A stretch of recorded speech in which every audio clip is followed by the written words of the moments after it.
खालसा साध संगत जीओ। ਵੱਡਿਆਂ ਭਾਗਾਂ ਵਾਲੇ ਹਾਂ ਜੋ ਸ਼ਾਮ ਵੇਲੇ ਦੇ ਸਜੇ ਹੋਏ ਦੀਵਾਨਾਂ ਦੇ ਅੰਦਰ ਪ੍ਰੇਮ ਸਹਿਤ ਹਾਜ਼ਰੀ ਭਰਦਿਆਂ ਹੋਇਆਂ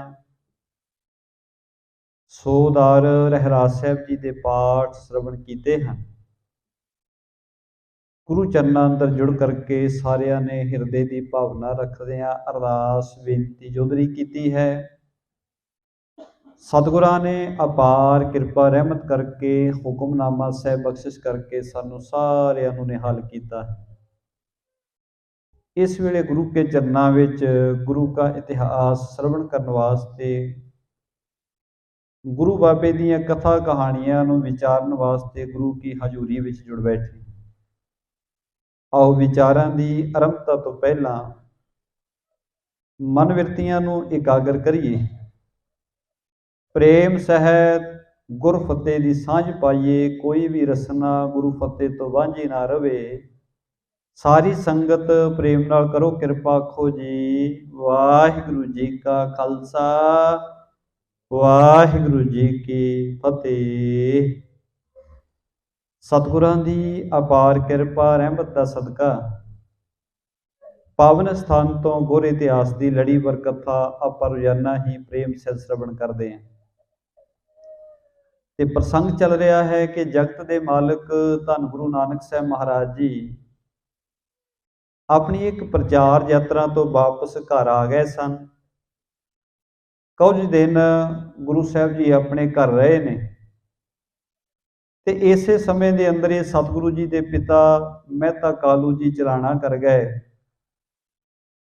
ਉਸ ਤੋਂ ਥੋੜਾ ਸਮਾਂ ਬਾਅਦ ਹੀ, ਕੁਝ ਦਿਨਾਂ ਦੇ ਬਾਅਦ ਹੀ ਸਤਿਗੁਰੂ ਜੀ ਦੇ ਸਨਮਾਨਯੋਗ ਮਾਤਾ ਜੀ ਮਾਤਾ ਤ੍ਰਿਪਤਾ ਜੀ ਵੀ ਅਕਾਲ ਚਲਾਣਾ ਕਰ ਗਏ ਨੇ।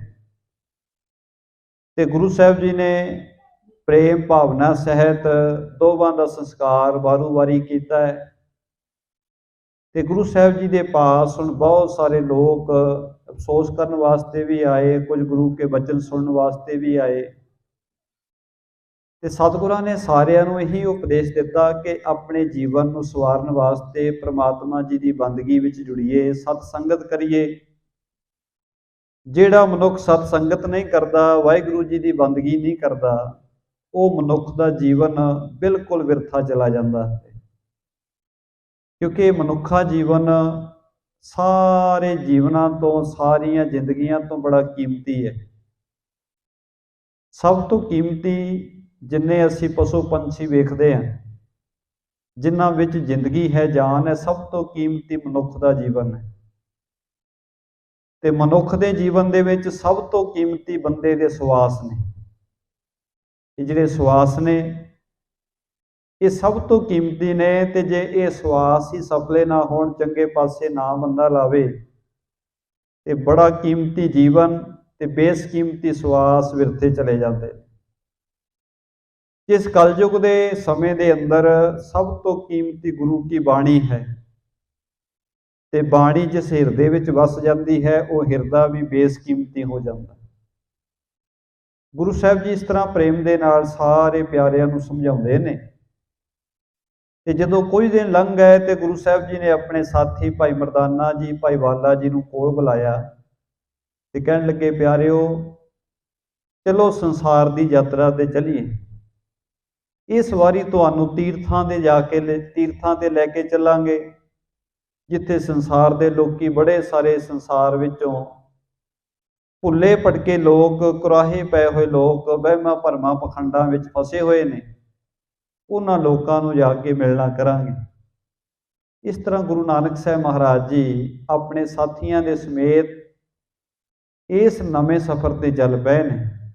ਆਓ ਕਵੀ ਸੰਤੋਖ ਸਿੰਘ ਜੀ ਜਿਵੇਂ ਆਪਣੀ ਕਵ ਰਚਨਾ ਦੇ ਰਾਹੀਂ ਬਿਆਨ ਕਰ ਰਹੇ ਨੇ, ਪ੍ਰੇਮ ਸਹਿਤ ਆਪਾਂ ਵਿਚਾਰਨਾ ਕਰੀਏ। ਕਵਿਤ ਦਿਗ ਵਿਜੈ ਹੇਤ ਸਾਜ ਬੇਦੀ ਕੁਲ ਕੇਤ ਦਲ, ਚਲੇ ਦੰਭ ਦਲ ਵੇਕੋ ਦਲਨ ਵਿਦਾਰਿਆ। ਦਿਗ ਵਿਜੇ ਭਾਵ ਕਿ ਜਿੱਤ ਪ੍ਰਾਪਤ ਕਰਨ ਵਾਸਤੇ ਬੇਦੀ ਕੁਲ ਦੇ ਮਾਲਕ ਧੰਨ ਗੁਰੂ ਨਾਨਕ ਸਾਹਿਬ ਮਹਾਰਾਜ ਜੀ ਆਪਣੀ ਸੱਚ ਦੀ ਫੌਜ ਲੈ ਕੇ क्योंकि गुरु साहब जी के कोल गुणां की फौज है, बेअंत चंगियाइयां की फौज है। ते गुरु साहब जी अपने गुणां की फौज लैके पखंडां दा नाश करन वास्ते, पखंडियां नूं सीधे रस्ते ते पाउण वास्ते अपने घरों चले ने। भगत की केत पट प्रेम के समेत कर, कीरतन सानो कहरानो घन भारिया। हुण जदों कोई भी फौज कूच करती है किसी पासे ते फौज जा रही हुंदी है ते सब तो अगे फौज का निशान झूलदा हुंदा है, जितों पता लग जाता है कि किस देश की किस राजे की फौज आ रही है। कवि जी कहते गुरु साहब जी के कोल भी भगती का निशान है, भगती का जिहड़ा निशान है वो अगे अगे है। भगत की केत पट प्रेम के समेत कर, झंडे का जिहड़ा कपड़ा है वो प्रेम का है, भाव कि गुरु साहब को एक तो भगती है, दूसरा गुरु साहब जी को प्रेम है। निशानो करेहानो घन भारिया। हुण जदों फौज किसी पासे जाती है, हमला करती है, तो उहदे अगे अगे नगारे वजदे जांदे ने, ढोल वजदे हन, नगारे वजदे ने। गुरु साहब जी के कोल भी कवि जी कहते एक नगारा है, वह है परमात्मा की कीर्ति का, रब की कीर्ति का नगारा गुरु साहब जी बजा रहे हैं। ज्ञान को खड़ग धर जुगत कमान कर। गुरु साहब जी के कोले ज्ञान की तलवार है। वैसे सूरमे जंग लड़न वास्ते जाते हैं, उन्होंने कोले तलवार हुंदी है। गुरु साहब जी जिहड़े पखंडां दा नाश करने वास्ते जा रहे हैं, गुरु साहब जी कोले ज्ञान रूपी तलवार है, भाव के ज्ञान दे नाल ही अज्ञानता का नाश करते हैं। ज्ञान को खड़ग धर जुगत कमान कर। तीर कमान जिहड़ा है जिन्हों धनुष कहा जाता है, गुरु साहब जी कोले जुगती का तीर है, जुगती का धनुष है। ते इस धनुष नूं किवें चलाउंदे ने, कहंदे नाना दृष्टांत लीन सिली मुख धारिया। गुरु साहब जी जदों उदाहरणां दे दे के समझाउंदे ने, दृष्टांत दे के समझाउंदे ने, वो गुरु साहब जी दे तीर ने। उदाहरणां दे दृष्टांतां दे तीर जुगती की कमान विच रख के गुरु साहब जी चलाउंदे ने ते बंदे दे अंदरों अज्ञानता का नाश कर दिंदे ने। जहां डिग कोट तहां करामात तोप संग, ताहे के मैदान किन मिले अर हारिया। हुण जिहड़ा पखंड का किला है, पखंड का किला भी बहुत पक्का हुंदा है। अज वेखदे हां आपां संसार विच बहुत सारा विज्ञान का युग है, बेअंत जिहड़ी है, चारे पासे नवीआं तो नवीआं खोजां आ रही, पर इन्ना कुछ होने के बावजूद वहम भरम ते पखंड घटे नहीं। पढ़े लिखे मनुख वहमां भरमां पखंडां विच फसे हुए ने, क्योंकि पखंड का जिहड़ा किला है बड़ा पक्का है। ये नहीं कहा जा सकता कि बहुता पढ़िया लिखिया मनुख पखंड तो बच गया। इत्थे बड़े बड़े जिहड़े अहुदियां ते बैठे ने, जिन्हां ने बड़ा कुछ पढ़िया होया है, उन्हां दा जीवन रासी फलां नूं वेख के चल रहा है। हत्थां विच किसी ने तरह तरह के नग पाए हुए ने, किसी ने अपने गल विच तवीत बन रखिया है। बड़े पढ़े लिखे लिखे लोग जिहड़े ने इन्हां वहमां भरमां विच पूरी तरह खचित होए पए। इहदा मतलब की होया, संसारिक विद्या पढ़ के भी समझ नहीं आई, परमात्मा ते भरोसा नहीं, बेअंत तरह के भरमां का शिकार मनुख होया पिया। कवि जी कहते जहां डिग कोट, पखंड का जिहड़ा किला है बड़ा पक्का है, इनू तोड़ना बड़ा मुश्किल है। पखंडां विचों निकलना, कर्म कांडां विचों निकलना बड़ा औखा कारज है। ते गुरु साहब जी नाम की करामात दे नाल पखंड का किला ढा दिंदे। नाम की करामात जिहड़ी है, क्योंकि सिद्धां ने भी पुछया सी गुरु नानक साहब महाराज जी नूं, कहंदे तुसीं ये दसो तुसीं एडी उचाई ते इस पहाड़ ते किवें पहुंच गए, तुहाडे कोले किहड़ी करामात है। गुरु साहब कहते बाझों सच्चे नाम ते होर करामात असां ते नाही। साडे कोले नाम तो बगैर होर कोई करामात नहीं। साडे कोले नाम दी ताकत है। नाम दे ताकत दे सहारे गुरु साहब जी पखंड दे जिहड़े पक्के किले ने, भाव कि जिथे बहुत पखंड है, उन्हां पखंडियां दा गुरु साहब ने नाश किया, उन्होंने सीधे रस्ते ते पाया। गुरु का सिख जे बाणी नाल प्रेम करे, गुरु की बाणी नूं प्रेम नाल पढ़े, ते सतगुरु जी एक एक गल दा नितारा करके सानूं समझा दिंदे ने कि भलिया संसार विच लोकां ते भरोसा रख के ना किते बैठ जाए, किते सोच लवे कोई मनुख दे हथ विच कुछ है। सारा कुछ जो भी है वाहिगुरू दे हथ विच है। बचन पढ़ते हैं साहब की बाणी दे, मानुख की टेक बिरथी सब जान। बंदा कोई भी होवे संसार विच किसी भी बंदे दा आसरा गुरु साहब कहते बिरथा है। मानुख की टेक बिरथी सब जान, देवन का एक है भगवान। इको ही वाहिगुरू है, इको ही परमात्मा है जिहड़ा सब कुछ दिंदा। ते उस दे दर तो मिलिया ही बंदा रज सकता है, नहीं बंदा संसार विच किसी तो संसारी मनुखों तो लैके नहीं रज सकता। साहब कहते जिसके दिए रहे अगाए, बहुत न तृष्णा लागे आए। मारै रखै एको आप। मारन वाला रखण वाला एको ही है। मानुख कह किछ नाही हथ, बंदे दे हथ नहीं कुछ भी। इस करके साहब जी कहते ने, कवि संतोख सिंह जी कहते ने, जिथे पखंड दा बड़ा किला सी, क्योंकि हिंदुस्तान की धरती ते जिथे तीर्थां की कोई घाट नहीं, बेअंत तीर्थ हैं, अत्यंत मंदिर हैं, धार्मिक स्थानों की कोई घाट नहीं। पर जिन्ना धर्म का बोलबाला है, धर्म के नाम ते पखंड उस तो भी किते ज़्यादा है। धर्म का बोलबाला बहुत है। जे असीं वेखांगे हरेक धार्मिक स्थान ते लाइन तुहानूं मुकदी नज़र नहीं आएगी। बहुत वड्डियां वड्डियां लाइनां धार्मिक स्थानां ते हैगियां ने, पर परमात्मा ते भरोसा रखण वाले बहुत घट ने। मत्था भी टेकदे ने पर पखंडां दा त्याग नहीं करते। जिन्हां ने गुरु के चरनां दा आसरा लिया, सतगुरु किरपा करते हैं, बंदे दे अंदरों वहमां भरमां ते पखंडां दा किला तोड़ के रख दिंदे। ते जिहड़े बंदे दे अंदरले वैरी हैं वो सरन विच आ जांदे ने। सतनाम सिमरन पहर सनातन, कोटक तरक तलवार न कटत है। गुरु साहब जी ने सूरमियां की तरह शरीर उत्ते एक कवच भी पाया होया। कवच कह लो, अज की भाषा वे सौखिया समझावां, जिवें आपां कह दिंदे जी बंदे ने बुलट प्रूफ जैकट पाई है, जिहदे विच गोली नहीं बंदे नूं लगदी। पुराने समय दे विच जिहड़े शस्त्र सन, तलवारां सन, तीर सन, खंडे सन, उन्हां तलवारां दे वार तो बचण वास्ते बंदा एक पोशाक पाउंदा सी, उहनूं संजोग कहंदे सन। वो लोहे का ही एक तरह का वस्त्र सी। अजकल भी कई सारे निहंग सिंघां दे जदों आपां दर्शन करते हैं, उन्होंने लोहे की वो संजोग पहनी हुंदी है। वो लोहे का ही वस्त्र हुंदा है बनिया होया। वो जे कोई तलवार का वार करे तो बंदे के शरीर नूं वार नहीं लगता। वो शरीर नूं बचाउण वास्ते कवच हुंदा है। ते कवि जी कहते गुरु साहब जी ने भी कवच पहनिया होया है, पर वो कवच की है? परमात्मा जी के नाम का सिमरन। सिमरन के सदका ही गुरु साहब के उत्ते किसी विरोधी का, किसी बैरी का कोई भी गल, कोई भी शब्द वार नहीं करता।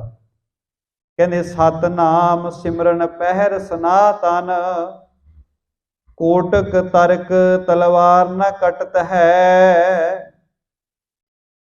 हुण जिहड़ा गुरु साहब जी ने मालिक जी के नाम का सिमरन का कवच पहनिया है, संजोग पहनी है, इस संजोग नूं पखंडी लोगों दियां करोड़ां दलीलां ते तर्क जिहड़े ने कट नहीं सके। जिवें तलवार जिहड़ी है संजोग नूं जल्दी कट नहीं सकती, उस तरह परमात्मा जी के नाम का इन्ना को आसरा है गुरु साहब जियां नूं। संसारिक लोगों दियां करोड़ां दलीलां भी जिहड़ियां ने, करोड़ां दलीलां रूपी तलवारां गुरु साहब जी के भरोसे नूं डुला नहीं सकदियां। नीमो मन राखणो आगारी है सिर पटिग, रोस रूप तीर जाको छोए ना छकत है। ਹੁਣ ਜਦੋਂ ਕਿਸੇ ਜੰਗ ਦੇ ਮੈਦਾਨ ਵਿੱਚ ਸੂਰਮੇ ਜਾਂਦੇ ਸਨ, ਉਹਨਾਂ ਦੇ ਹੱਥ ਵਿੱਚ ਇੱਕ ਢਾਲ ਫੜੀ ਹੁੰਦੀ ਸੀ ਆਪਣੇ ਆਪ ਦੇ ਬਚਾਉਣ ਵਾਸਤੇ। ਗੁਰੂ ਸਾਹਿਬ ਜੀ ਦੇ ਕੋਲੇ ਵੀ ਢਾਲ ਹੈ। ਉਹ ਢਾਲ ਕੀ ਹੈ? ਗੁਰੂ ਸਾਹਿਬ ਜੀ ਬੜੀ ਨਿਮਰਤਾ ਵਿੱਚ ਰਹਿੰਦੇ ਨੇ, ਇੰਨੀ ਨਿਮਰਤਾ ਵਿੱਚ ਰਹਿੰਦੇ ਨੇ, ਸਾਹਮਣੇ ਵਾਲੇ ਮਨੁੱਖ ਦਾ ਹੀ ਨਹੀਂ ਪੈਂਦਾ ਕਿ ਗੁਰੂ ਸਾਹਿਬ ਜੀ ਨੂੰ ਕਿਸੇ ਵੀ ਤਰ੍ਹਾਂ ਦਾ ਕੋਈ ਦੁੱਖ ਦੇਣ ਦੀ ਕੋਸ਼ਿਸ਼ ਕਰ ਸਕੇ। ਬੜੀ ਨਿਮਰਤਾ ਗੁਰੂ ਸਾਹਿਬ ਜੀ ਦੇ ਕੋਲ ਹੈ। ਨੀਮੋ ਮਨ ਰਾਖਣੋ ਆਗਾਰੀ ਹੈ ਸਿਰ ਪਟਿਗ, ਮਨ ਨੀਵਾਂ ਰੱਖਣਾ ਹੀ, ਨਿਮਰਤਾ ਵਿੱਚ ਰਹਿਣਾ ਹੀ ਗੁਰੂ ਸਾਹਿਬ ਦੀ ਵੱਡੀ ਢਾਲ ਹੈ। ਕਿਉਂਕਿ ਜੇ ਮਨੁੱਖ ਨਿਮਰਤਾ ਵਿੱਚ ਰਵੇ, ਜੇ ਸਾਹਮਣੇ ਵਾਲਾ ਮਨੁੱਖ ਅਤੀ ਕ੍ਰੋਧਿਤ ਵੀ ਹੁੰਦਾ ਹੈ, ਪਰ ਨਿਮਰਤਾ ਵਾਲਾ ਮਨੁੱਖ ਅੱਗੋਂ ਬੋਲੇ ਕੁਝ ਨਾ, ਚੁੱਪ ਕਰਕੇ ਬੈਠ ਜਾਏ, ਤੇ ਕ੍ਰੋਧੀ ਮਨੁੱਖ ਵੀ ਜਿਹੜਾ ਹੈ ਉਹ ਵੀ ਆਪ ਥੱਕ ਕੇ ਚੁੱਪ ਕਰ ਜਾਂਦਾ ਹੈ। ਉਹਦਾ ਕ੍ਰੋਧ, ਕਿਉਂਕਿ ਕ੍ਰੋਧ ਵੀ ਇੱਕ ਦੂਸਰੇ ਦੇ ਨਾਲ ਹੀ ਵੱਧਦਾ ਹੈ। ਜਦੋਂ ਇੱਕ ਬੰਦਾ ਬੋਲਦਾ ਹੈ, ਦੂਸਰਾ ਉਹਦਾ ਜਵਾਬ ਦਿੰਦਾ ਹੈ, ਫਿਰ ਪਹਿਲਾ ਉਹਦਾ ਉਸ ਤੋਂ ਵੀ ਵੱਡਾ ਜਵਾਬ ਦਿੰਦਾ। ਇਸ ਤਰ੍ਹਾਂ ਕ੍ਰੋਧ ਇੱਕ ਦੂਸਰੇ ਦੇ ਆਦਾਨ ਪ੍ਰਦਾਨ ਨਾਲ ਵਧੀ ਜਾਂਦਾ ਹੈ। ਪਰ ਜਿੱਥੇ ਇੱਕ ਬੰਦਾ ਬਿਲਕੁਲ ਸ਼ਾਂਤ ਹੋ ਜਾਏ, ਉੱਥੇ ਕ੍ਰੋਧ ਬਹੁਤੀ ਦੇਰ ਠਹਿਰ ਨਹੀਂ ਪਾਉਂਦਾ। ਗੁਰੂ ਸਾਹਿਬ ਜੀ ਦੇ ਕੋਲੇ ਨਿਮਰਤਾ ਦਾ ਸੁਭਾਅ ਹੈ, ਅਤੀ ਨਿਮਰਤਾ ਹੈ। ਇਹ ਸਮਝੋ ਗੁਰੂ ਸਾਹਿਬ ਜੀ ਦੀ ਢਾਲ ਹੈ। ਔਰ ਉਸ ਰੂਪ ਤੀਰ ਜਾ ਕੋ ਛੋਏ ਨਾ ਛਕਤ ਹੈ। ਜਿਹੜੇ ਵਿਰੋਧੀ ਨੇ ਬੜੇ ਕ੍ਰੋਧ ਦੇ ਤੀਰ ਚਲਾਉਂਦੇ ਨੇ। ਸਿੱਧਾਂ ਜੋਗੀਆਂ ਨੇ ਗੁਰੂ ਸਾਹਿਬ ਜੀ ਦੇ ਉੱਤੇ ਬੜਾ, ਕਈਆਂ ਨੇ ਕ੍ਰੋਧ ਕੀਤਾ, ਕਈ ਸਾਰੇ ਤਿੱਖੇ ਵਚਨ ਵੀ ਕਹੇ। ਆਮ ਲੋਕਾਂ ਨੇ ਵੀ ਗੁਰੂ ਸਾਹਿਬ ਨੂੰ, ਕਿਸੇ ਨੇ ਕੁਰਾਈਆ, ਕਿਸੇ ਨੇ ਭੂਤਨਾ, ਕਿਸੇ ਨੇ ਕੁਝ ਕਿਹਾ। ਇਹ ਕ੍ਰੋਧ ਦੇ ਤੀਰ ਲੋਕਾਂ ਨੇ ਬੜੇ ਚਲਾਏ, ਪਰ ਗੁਰੂ ਨਾਨਕ ਸਾਹਿਬ ਮਹਾਰਾਜ ਜੀ ਕੋਲੇ ਕਿਉਂਕਿ ਨਿਮਰਤਾ ਦੀ ਢਾਲ ਹੈ, ਤੇ ਕ੍ਰੋਧ ਦੇ ਤੀਰ ਗੁਰੂ ਸਾਹਿਬ ਜੀ ਦੇ ਨੇੜੇ ਵੀ ਨਹੀਂ ਲੱਗਦੇ। ਕਰੁਣਾ ਕੀ ਰਥ ਉਪਕਾਰ ਕੇ ਤੁਰੰਗ ਜੋਰ। ਗੁਰੂ ਸਾਹਿਬ ਜੀ ਦੇ ਕੋਲੇ ਕਿਰਪਾ ਰੂਪੀ ਰਥ ਹੈ, ਤੇ ਪਰਉਪਕਾਰ ਰੂਪੀ ਘੋੜੇ ਜਿਹੜੇ ਨੇ, ਉਹ ਇਸ ਕਿਰਪਾ ਦੇ ਰਥ ਨੂੰ ਖਿੱਚ ਰਹੇ ਨੇ। ਸਤ ਕੀਨੋ ਸੂਤ ਬ੍ਰਿਤ ਡੋਰਨ ਜਰਤ ਹੈ। ਜਿਹੜਾ ਬਿਰਤੀ, ਆਪਣੀ ਬਿਰਤੀ ਨੂੰ ਟਿਕਾ ਕੇ ਰੱਖਿਆ ਵਾਹਿਗੁਰੂ ਦੇ ਚਰਨਾਂ ਵਿੱਚ, ਇਹ ਸਮਝੋ ਘੋੜੇ ਦੀਆਂ ਬਾਂਗਾਂ ਗੁਰੂ ਨੇ ਫੜੀਆਂ ਹੋਈਆਂ ਨੇ। ਧੀਰਜ ਸੰਤੋਖ ਦਾਨ ਆਦ ਜੇ ਵਿਗਿਆਨ ਜੋਧਾ। ਗੁਰੂ ਸਾਹਿਬ ਜੀ ਦੇ ਨਾਲ ਜਿਹੜੇ ਸੂਰਮੇ ਨੇ, ਜਿਹੜੇ ਗੁਰੂ ਸਾਹਿਬ ਦੇ ਜਰਨੈਲ ਨੇ, ਉਹ ਕਿਹੜੇ ਨੇ? ਧੀਰਜ, ਸੰਤੋਖ, ਦਾਨ, ਗਿਆਨ, ਇਹ ਸਾਰੇ ਯੋਧੇ ਗੁਰੂ ਸਾਹਿਬ ਜੀ ਦੇ ਨੇ। ਤੇ ਮੋਹ ਰੂਪੀ ਜਿਹੜਾ ਬੈਰੀ ਹੈ, ਉਹਨੂੰ ਜਿੱਤਣ ਵਾਸਤੇ ਇਹਨਾਂ ਨੇ ਚੜ੍ਹਾਈ ਕੀਤੀ ਹੈ। ਦੋਹਰਾ ਸਰਦਾ ਸਮਤਾ ਸੁਮਤ ਧਰਮ ਭਾਉ ਭਲੇ ਇਸਨਾਨ। ਇਤਿਆਦਿਕ ਦਲ ਲੈ ਗੁਰੂ ਕਰਤ ਭਏ ਪ੍ਰਸਥਾਨ। ਗੁਰੂ ਸਾਹਿਬ ਦੀ ਸੈਨਾ ਵਿੱਚ ਹੋਰ ਵੀ ਯੋਧੇ ਹੈਗੇ ਨੇ। ਉਹ ਯੋਧਾ ਕੌਣ ਹੈ? ਭਰੋਸਾ, ਭਾਵਨਾ, ਸਮਦ੍ਰਿਸ਼ਟੀ, ਧਰਮ, ਪ੍ਰੇਮ, ਭਲਾ, ਇਹ ਸਾਰੇ ਗੁਰੂ ਸਾਹਿਬ ਜੀ ਦੇ ਯੋਧੇ ਨੇ। ਗੁਰੂ ਸਾਹਿਬ ਦੀ ਸੈਨਾ ਜਿਹੜੀ ਹੈ, ਪ੍ਰੇਮ ਦੀ ਸੈਨਾ, ਇਹ ਸਾਰੀ ਸੈਨਾ ਦੇ ਯੋਧੇ ਆ ਗੁਣ ਨੇ। ਤੇ ਗੁਣਾਂ ਦੇ ਨਾਤੇ ਗੁਰੂ ਸਾਹਿਬ ਜੀ ਬੈਰੀ ਨੂੰ ਜਿੱਤ ਲੈਂਦੇ ਨੇ ਪ੍ਰੇਮ ਦੇ ਨਾਲ ਹੀ। ਐਸੇ ਬਚਨ ਕਰਦੇ ਨੇ ਕਿ ਵੱਡੇ ਤੋਂ ਵੱਡਾ ਹੰਕਾਰੀ ਤੇ ਕ੍ਰੋਧੀ ਮਨੁੱਖ ਗੁਰੂ ਕੇ ਚਰਨਾਂ ਵਿੱਚ ਝੁਕ ਜਾਂਦਾ ਹੈ। ਦੋਹਰਾ ਪੂਰਨ ਦੇਖਿਓ ਆਤਮਾ ਦੁਐਤੇ ਸਰਬ ਨਿਵਾਰ। ਭਏ ਸੰਤ ਮਨ ਸੰਤ ਜੇ ਤਿਨ ਪਦ ਨਮੋ ਹਮਾਰ। ਕਵੀ ਜੀ ਕਹਿੰਦੇ ਜਿਹੜੇ ਰੱਬ ਦੇ ਪਿਆਰੇ ਸੰਤ ਜਨਾਂ ਨੇ, ਦੁਐਸ ਭਾਵਨਾ ਨੂੰ ਦੂਰ ਕਰਕੇ ਇੱਕ ਰਸ ਵਸੇ ਹੋਏ ਪ੍ਰਮਾਤਮਾ ਨਾਲ ਸਾਂਝ ਪਾਈ ਹੈ, ਤੇ ਪ੍ਰਮਾਤਮਾ ਜੀ ਨਾਲ ਜੁੜ ਕੇ ਬਿਲਕੁਲ ਸ਼ਾਂਤ ਮਨ ਵਾਲੇ ਹੋ ਗਏ ਨੇ। ਕਵੀ ਜੀ ਕਹਿੰਦੇ ਮੈਂ ਐਸੇ ਪਿਆਰਿਆਂ ਦੇ ਚਰਨਾਂ ਤੇ ਨਮਸਕਾਰ ਕਰਦਾ। ਚੌਪਈ ਹਿਤ ਤੀਰਥ ਕੇ ਕੀਨੇ ਉਦਾਸੀ। ਕਰਨ ਨਿਹਾਲ ਨਰਨ ਸੁਖ ਰਾਸੀ। ਤੀਰਥਾਂ ਦੀ ਯਾਤਰਾ ਵਾਸਤੇ, ਤੀਰਥਾਂ ਨੂੰ ਵੇਖਣ ਵਾਸਤੇ ਤੇ ਮਨੁੱਖਾਂ ਨੂੰ ਨਿਹਾਲ ਕਰਨ ਵਾਸਤੇ ਧੰਨ ਗੁਰੂ ਨਾਨਕ ਸਾਹਿਬ ਮਹਾਰਾਜ ਸੱਚੇ ਪਾਤਸ਼ਾਹ ਜੀ ਆਪਣੇ ਘਰ ਤੋਂ ਚੱਲ ਪਏ। ਪ੍ਰਥਮੈ ਕੁਰਖੇਤਰ ਮੈਂ ਆਏ, ਬੈਸੇ ਏਕ ਥਾਨ ਮਨ ਭਾਏ। ਗੁਰੂ ਸਾਹਿਬ ਜੀ ਸਫ਼ਰ ਤੈਅ ਕਰਦਿਆਂ ਕੁਰਕਸ਼ੇਤਰ ਜਿਹੜਾ ਹੈ, ਜਿਹੜਾ ਅੱਜ ਕੱਲ੍ਹ ਹਰਿਆਣੇ ਦੇ ਇਲਾਕੇ ਵਿੱਚ ਪੈਂਦਾ ਹੈ, ਕੁਰਕਸ਼ੇਤਰ ਜਿਹੜਾ ਇਹ ਹਿੰਦੂ ਧਰਮ ਦਾ, ਸਨਾਤਨ ਧਰਮ ਦਾ ਬਹੁਤ ਵੱਡਾ ਤੀਰਥ ਹੈ। ਗੁਰੂ ਸਾਹਿਬ ਜੀ ਹੁਣ ਕੁਰਕਸ਼ੇਤਰ ਦੇ ਇਸ ਸਥਾਨ ਤੇ ਆ ਪਹੁੰਚੇ ਨੇ ਤੇ ਇੱਕ ਜਗ੍ਹਾ ਦੇਖ ਕੇ ਧੰਨ ਗੁਰੂ ਨਾਨਕ ਸਾਹਿਬ ਮਹਾਰਾਜ ਜੀ ਬੈਠ ਗਏ। ਸੂਰਜ ਪਰਬ ਹੋਤੋ ਤਿਹ ਕਾਲਾ, ਮੇਲਾ ਇਕੱਠੋ ਭਇਓ ਵਿਸਾਲਾ।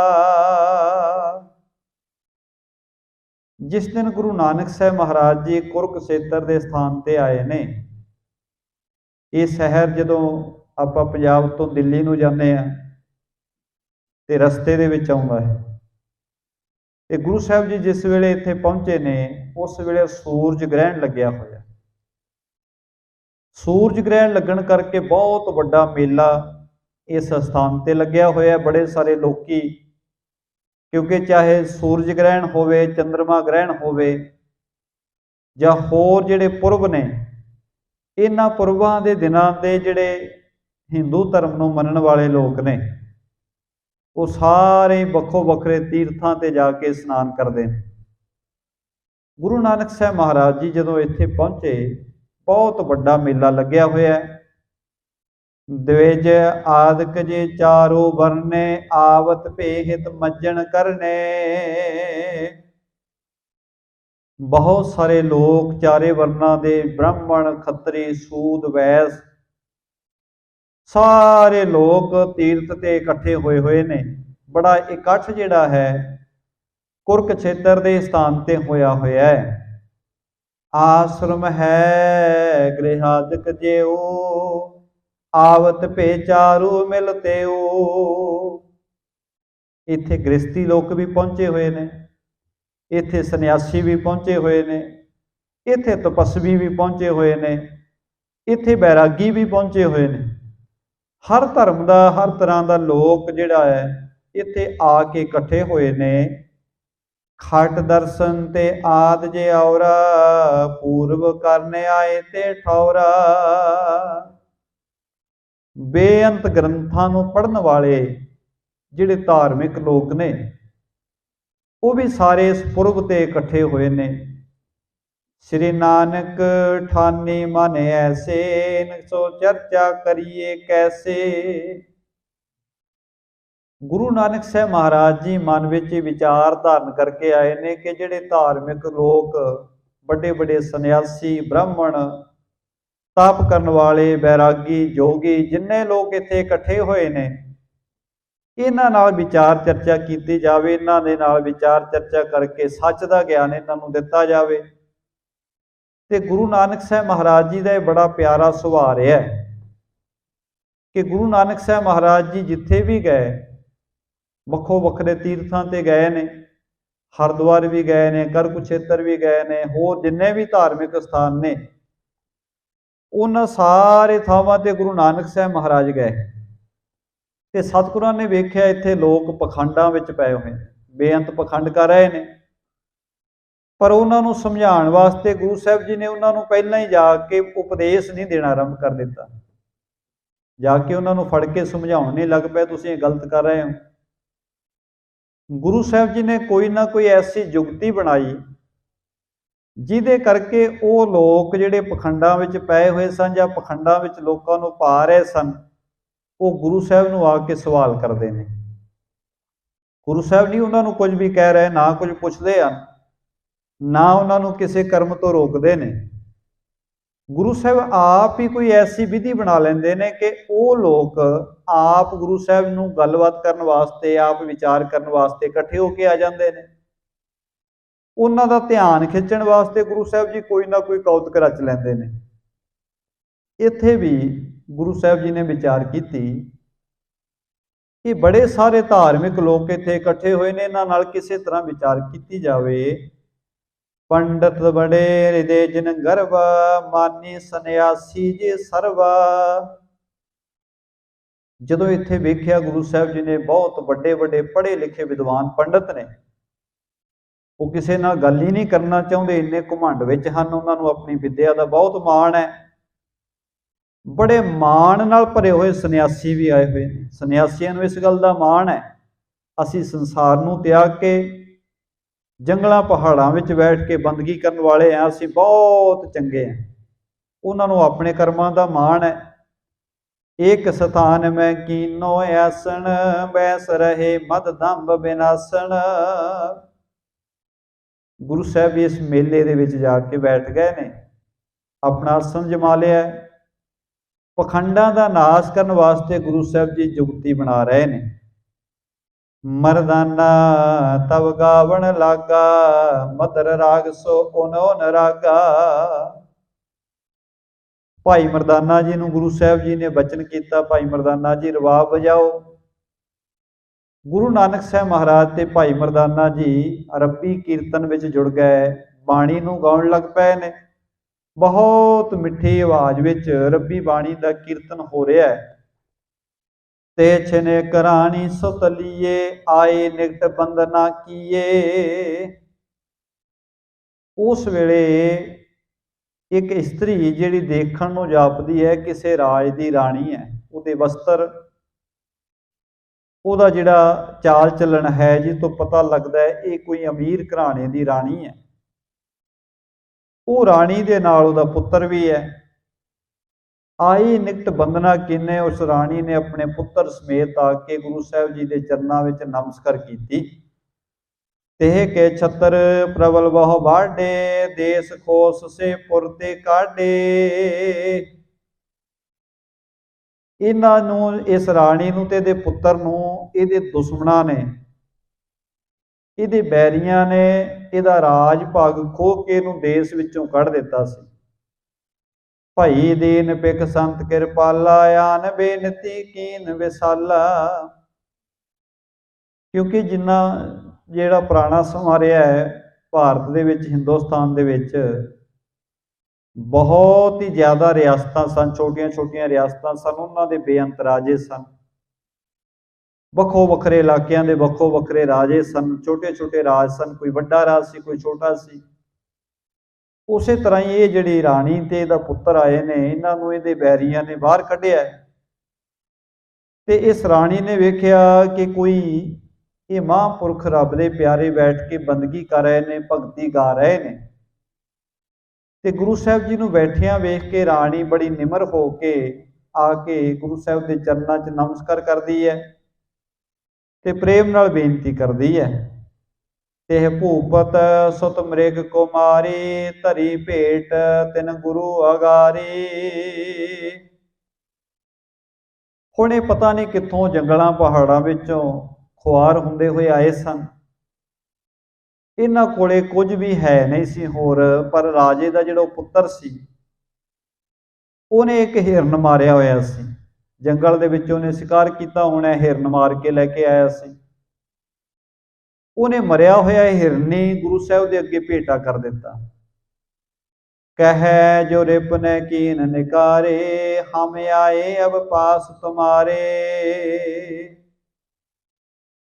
ਉਹਨਾਂ ਨੇ ਗੁਰੂ ਸਾਹਿਬ ਦੇ ਚਰਨਾਂ 'ਚੋਂ ਮਰਿਆ ਹੋਇਆ ਹਿਰਨ ਰੱਖ ਦਿੱਤਾ ਤੇ ਬੇਨਤੀ ਕੀਤੀ, ਜੀ ਸਾਡੇ ਦੁਸ਼ਮਣਾਂ ਨੇ ਸਾਡਾ ਰਾਜ ਭਾਗ ਖੋਹ ਲਿਆ ਹੈ, ਸਾਨੂੰ ਨਗਰ ਵਿੱਚੋਂ ਬਾਹਰ ਕੱਢ ਦਿੱਤਾ ਹੈ। ਅਸੀਂ ਤੁਹਾਡੀ ਸ਼ਰਨ ਵਿੱਚ ਆਏ ਹਾਂ, ਤੁਹਾਡੇ ਚਰਨਾਂ ਦਾ ਆਸਰਾ ਲਿਆ ਹੈ। ਕਿਰਪਾ ਕਰੋ ਬਚ ਭਾਖੋ ਐਸੇ, ਰਾਜ ਹਮੇ ਪ੍ਰਾਪਤ ਹਵੇ ਜੈਸੇ। ਤੇ ਕਹਿਣ ਲੱਗੇ ਐਸੀ ਕਿਰਪਾ ਕਰੋ, ਐਸੇ ਬਚਨ ਕਰੋ ਕਿ ਸਾਡਾ ਰਾਜ ਭਾਗ ਸਾਨੂੰ ਦੁਬਾਰਾ ਪ੍ਰਾਪਤ ਹੋ ਜਾਵੇ। ਸੁਣ ਤੇ ਸੋ ਕਹਿ ਗੁਰੂ ਕਿਰਪਾਲਾ, ਬ੍ਰਹਮ ਭੋਜ ਤੁਮ ਕਰੋ ਵਿਸਾਲਾ। ਗੁਰੂ ਸਾਹਿਬ ਕਹਿਣ ਲੱਗੇ, ਪਿਆਰਿਓ ਤੁਸੀਂ ਰੱਬ ਦੇ ਪਿਆਰਿਆਂ ਨੂੰ ਭੋਜਨ ਛਕਾਵੋ। ਜਦੋਂ ਤੁਸੀਂ ਸੇਵਾ ਕਰੋਗੇ ਲੋਕਾਂ ਦੀ, ਮਨੁੱਖਤਾ ਦੀ, ਰੱਬ ਦੇ ਪਿਆਰਿਆਂ ਦੀ, ਤੇ ਤੁਹਾਡਾ ਰਾਜ ਭਾਗ ਤੁਹਾਨੂੰ ਪ੍ਰਾਪਤ ਹੋ ਜਾਵੇਗਾ। ਪ੍ਰਾਪਤ ਹਵੇ ਹੈ ਰਾਜ ਬਹੋਰੇ, ਸੋ ਬੋਲੇ ਤਬ ਦਵੈ ਕਰ ਜੋਰੇ। ਗੁਰੂ ਸਾਹਿਬ ਕਹਿੰਦੇ ਭਾਈ ਲੰਗਰ ਪਾਣੀ ਛਕਾਓ ਲੋਕਾਂ ਨੂੰ, ਤੁਹਾਡਾ ਰਾਜ ਭਾਗ ਵੀ ਤੁਹਾਨੂੰ ਮਿਲ ਜਾਏਗਾ। ਤਾਂ ਉਹ ਰਾਣੀ ਦਾ ਪੁੱਤਰ ਜਿਹੜਾ ਹੈ ਉਹਨੇ ਹੱਥ ਜੋੜ ਕੇ ਕਿਹਾ, ਭੋਜਨ ਹਿਤ ਹਮ ਪਾਸ ਨ ਦਰਬਾ, ਕਰਤ ਜੁਧ ਤੈ ਖਰਚਿਓ ਸਰਬਾ। ਉਹ ਕਹਿਣ ਲੱਗਾ ਜੀ ਸਾਡੇ ਕੋਲੇ ਭੋਜਨ ਕਰਵਾਉਣ ਵਾਸਤੇ ਮਾਇਆ ਹੈ ਨਹੀਂ, ਧਨ ਸਾਡੇ ਕੋਲ ਨਹੀਂ ਹੈ, ਕਿਉਂਕਿ ਅਸੀਂ ਦੁਸ਼ਮਣ ਦੇ ਨਾਲ ਯੁੱਧ ਕਰਨ ਵਾਸਤੇ ਸਾਰਾ ਕੁਝ ਖਰਚ ਕਰ ਚੁੱਕੇ ਆ।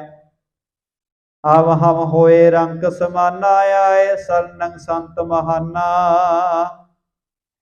ਕਹਿਣ ਲੱਗੇ ਹੁਣ ਅਸੀਂ ਬਿਲਕੁਲ ਹੀ ਰੰਕ ਹੋ ਗਏ ਹਾਂ, ਪਰਜਾ ਦੀ ਤਰ੍ਹਾਂ ਲੋਕਾਂ ਦੀ ਤਰ੍ਹਾਂ ਹੋ ਗਏ ਆ, ਸਾਡੇ ਕੋਲੇ ਮਾਇਆ ਕੋਈ ਨਹੀਂ, ਅਸੀਂ ਤਾਂ ਤੁਹਾਡੀ ਸ਼ਰਨ ਵਿੱਚ ਆਏ ਹਾਂ। ਸ੍ਰੀ ਗੁਰ ਕਹਿ ਕਰੋ ਅਸਨੀਤੇ, ਕੋਰੋ ਮਟਕਾ ਅੰਸ ਪਰੀਤੇ। ਹੁਣ ਗੁਰੂ ਸਾਹਿਬ ਜੀ ਨੇ ਖੇਡ ਬਣਾਉਣੀ ਹੈ, ਇੱਕ ਬਹਾਨਾ ਬਣਾਉਣਾ ਹੈ। ਉਹ ਸਾਰੇ ਲੋਕੀ ਜਿਹੜੇ ਮੇਲੇ ਵਿੱਚ ਆਏ ਹੋਏ ਨੇ ਉਹਨਾਂ ਦਾ ਧਿਆਨ ਖਿੱਚਣ ਵਾਸਤੇ ਗੁਰੂ ਸਾਹਿਬ ਕਹਿਣ ਲੱਗੇ ਇਸ ਤਰ੍ਹਾਂ ਕਰੋ, ਇੱਕ ਮਿੱਟੀ ਦਾ ਬਰਤਨ, ਕੋਰਾ ਬਰਤਨ ਲੈ ਆਓ, ਇਸ ਮ੍ਰਿਗ ਕੋ ਸਮਾਸ ਸਵਾਰੋ, ਭਲੀ ਪ੍ਰਕਾਰ ਤਾਹੇ ਮੈਂ ਡਾਰੋ। ਆ ਜਿਹੜਾ ਮਰਿਆ ਹੋਇਆ ਹਿਰਨ ਤੁਸੀਂ ਲੈ ਕੇ ਆਏ ਹੋ, ਮਿਰਗ ਲੈ ਕੇ ਆਏ ਹੋ, ਇਹਨੂੰ ਕੱਟ ਕੇ ਇਹਦਾ ਮਾਸ ਸਵਾਰ ਕੇ ਉਸ ਮਟਕੇ ਵਿੱਚ ਪਾ ਲਓ। ਮਾਰਨ ਸਰਵ ਪਾਏ ਦੇਹ ਮਾਹੀ, ਆਗਨ ਵਾਰ ਰੀਤੋ ਅਬ ਤਾਹੀ। ਗੁਰੂ ਸਾਹਿਬ ਕਹਿੰਦੇ ਉਹ ਮਟਕੇ ਵਿੱਚ ਇਸ ਮਾਸ ਨੂੰ ਪਾ ਕੇ, ਮਟਕੇ ਨੂੰ ਉੱਚਾ ਥੋੜਾ ਰੱਖ ਕੇ ਦੇ ਥੱਲੇ ਅੱਗ ਬਾਲ ਦਿਓ ਤੇ ਮਾਸ ਨੂੰ ਰਿੰਨਣਾ ਆਰੰਭ ਕਰ ਦਿਓ। ਇਸ ਪ੍ਰਕਾਰ ਕੇ ਆਇਸ ਸੁਣ ਕੈ, ਕਰਤ ਭਏ ਤਸ ਸਭ ਵਿਦ ਗੁਣ ਕੈ।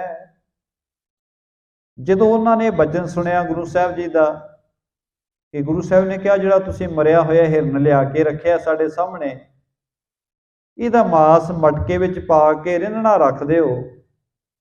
ਉਹਨਾਂ ਨੇ ਸਾਧੂ ਜਾਣਦਿਆਂ ਹੋਇਆਂ ਬਚਨ ਮੰਨ ਕੇ, ਉਸੇ ਤਰ੍ਹਾਂ ਆਗਿਆ ਮੰਨ ਕੇ ਉਸੇ ਤਰ੍ਹਾਂ ਹੀ ਕਰਨ ਲੱਗ ਪਏ।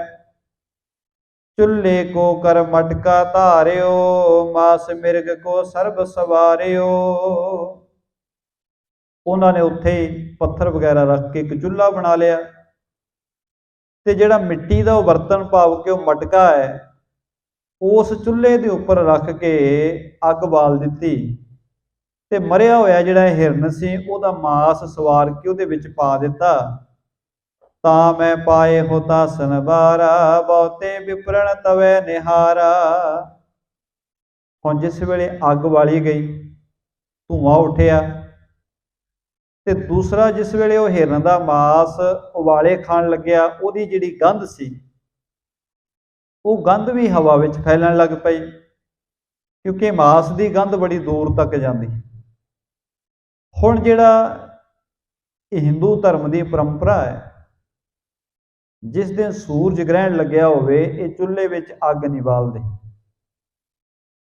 ਭੋਜਨ ਨਹੀਂ ਤਿਆਰ ਕਰਦੇ, ਤੇ ਜੇ ਉਸ ਦਿਨ ਅੱਗ ਬਾਲ ਕੇ ਤੇ ਉੱਪਰ ਮਾਸ ਰਿੰਨਿਆ ਜਾ ਰਿਹਾ ਹੋਵੇ ਤੇ ਉਹਨਾਂ ਵਾਸਤੇ ਤਾਂ ਬੜਾ ਕ੍ਰੋਧ ਦੀ ਗੱਲ ਸੀ।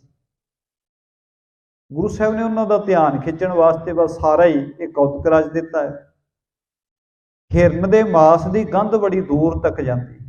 ਜਿਸ ਵੇਲੇ ਸਾਰੇ ਲੋਕਾਂ ਨੇ ਵੇਖਿਆ ਕਿ ਅੱਜ ਤੱਕ ਕੋਈ ਚੁੱਲ੍ਹੇ ਵਿੱਚ ਅੱਗ ਨਹੀਂ ਬਾਲਦਾ, ਸੂਰਜ ਗ੍ਰਹਿਣ ਦਾ ਸਮਾਂ ਚੱਲ ਰਿਹਾ ਹੈ, ਤੇ ਇਹ ਕਿਹਨੇ ਅੱਗ ਬਾਲ ਦਿੱਤੀ, ਤੇ ਮਾਸ ਰਿੰਨਣ ਦੀ ਵੀ ਗੰਧ ਆ ਰਹੀ ਹੈ। ਵਿਦਿਆ ਮੈਂ ਪੰਡਤ ਵਡਮਾਨੀ, ਨਿਕਸਿਓ ਧੂਮ ਦੇਖ ਰਿਸਠਾਨੀ। ਜਿਹੜੇ ਵਿਦਿਆ ਦੇ ਵਿੱਚ ਬਹੁਤ ਪਰਪੱਕ, ਵੱਡੇ ਪੜ੍ਹੇ ਲਿਖੇ ਵਿਦਵਾਨ ਪੰਡਤ ਉੱਥੇ ਸਨ, ਜਦੋਂ ਉਹਨਾਂ ਨੇ ਧੂੰਆਂ ਨਿਕਲਦਾ ਵੇਖਿਆ, ਅੱਗ ਕਿਹਨੇ ਬਾਲ ਲਈ, ਧੂੰਆਂ ਨਿਕਲਦਾ ਵੇਖ ਕੇ ਬੜੇ ਕ੍ਰੋਧਿਤ ਹੋ ਗਏ ਕਿ ਐਸਾ ਕਿਹੜਾ ਮਨੁੱਖ ਹੈ ਜਿਹਨੇ ਆ ਕੇ ਇੱਥੋਂ ਦੀ ਮਰਜ਼ਾਦਾ ਨੂੰ ਤੋੜਨ ਦਾ ਯਤਨ ਕੀਤਾ ਹੈ। ਆਜ ਤਰਨ ਕੋ ਗ੍ਰਹਿਣ ਕਾਸਾ, ਇਹ ਅਜਾਨ ਰੀਦਨ ਲਗ ਮਾਸਾ। ਕਹਿੰਦੇ ਅੱਜ ਤਾਂ ਆਕਾਸ਼ ਵਿੱਚ ਸੂਰਜ ਨੂੰ ਗ੍ਰਹਿਣ ਲੱਗਿਆ ਹੋਇਆ ਹੈ, ਆ ਕਿਹੜਾ ਮੂਰਖ ਹੈ ਜਿਹੜਾ ਮਾਸ ਰਿੰਨਣ ਲੱਗ ਪਿਆ, ਜਿਹਨੇ ਚੁੱਲ੍ਹੇ ਵਿੱਚ ਅੱਗ ਬਾਲ ਲਈ ਹੈ। ਲੈ ਕਰ ਕੁਤ ਕੇ ਸ਼ਾਸਤਰ ਅਪਾਰਾ, ਆਏ ਨਿਕਟ ਕੈ ਕਰੋ ਪ੍ਰਹਾਰਾ। ਹੁਣ ਗੁਰੂ ਸਾਹਿਬ ਜੀ ਜਿਹੜਾ ਕਾਰਜ ਕਰਨਾ ਚਾਹੁੰਦੇ ਸਨ, क्योंकि वैसे उत्थे एडे मेले विच जाके जे किसी नूं कोई गल समझाउण दी कोशिश करदे, मेले विच कोई किसी दी गल सुनन वास्ते तैयार नहीं हुंदा। ते कर कुरुक्षेत्र दा इह वड्डा मेला है ते गुरु साहिब ने विधि आ रच दित्ती, ਉਹ राजे दे पुत्र नूं कह के मास रिन्हणा रखा दिता। अग बली ते चारे पासे दे जिन्ने वो धार्मिक लोग कहाउण वाले ने, विद्या विच बड़े पहुंचे ने, बड़े क्रोधित हो गए ते क्रोधित हो के लेकर कुत के शास्त्र पारा हत्थां विच सोटे फड़ के कुछ हथियार लैके गुरु साहिब नूं मारन वास्ते आए। कहंदे कौन है जिहड़ा इह सूरज ग्रहण के समय ते अग वाल के मास रिन्ह रहा है, कौन है? को तेरो है वरण अधर्मी, को कीनो तै कर्म कुकर्मी। नेड़े आके कहन लगे तेरा किहड़ा वर्ण है अधर्मी बंदिया, तू धर्म दे विच तैनूं धर्म की मर्यादा का नहीं पता, तू अधर्मी बंदा है, दस तू है कौन? हे कुकर्मी तू ये की कीता है? दिवस आज के तुर्क जे मानव, सो पीत्रास हृदय बहु ठानव। कहन लगे कि अज के दिन तो इत्थे कोई मुसलमान भी जिहड़ा है वह भी डरदिया मारिया भै करदिया वो भी नहीं कदे मास रिन्हदे, पर तुसीं इत्थे एडे वड्डे मेले विच आके अग बाल के मास रिन्हना धर दिता है। कारे स्नान देन पुन दाना, इनका जिनको काल महाना। कहंदे इस तीर्थ ते आके तां स्नान करीदा है, दान पुन करीदा है, ते जे कोई मनुख तुहाडे वर्गा काम करे उहनूं तां दंड मिलदा है।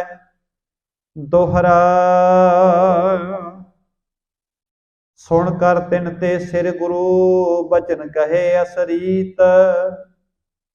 छुदा लगी मोको बड़ी, हित हार किछ कीत।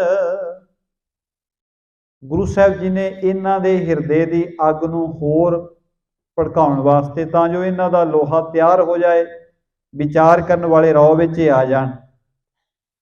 गुरु साहिब कहण लगे कहंदे प्यारिओ सानूं भुख बड़ी लगी सी, सानूं भोजन कोई नहीं मिलिया, ते असीं अपनी भुख नूं मिटाउण वास्ते यह सारा उपराला कीता है। सानूं भुख जिहड़ी सी वो बहुत लगी हुई सी।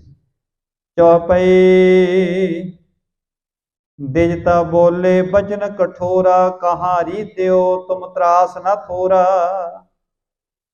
वो ब्राह्मण कहण लगे बड़े कठोर हो के, बड़े कौड़े शब्दां विच कहंदे ने, ये तू रिन्निया की है, तेनू थोड़ा जिहा भी डर नहीं किसी का।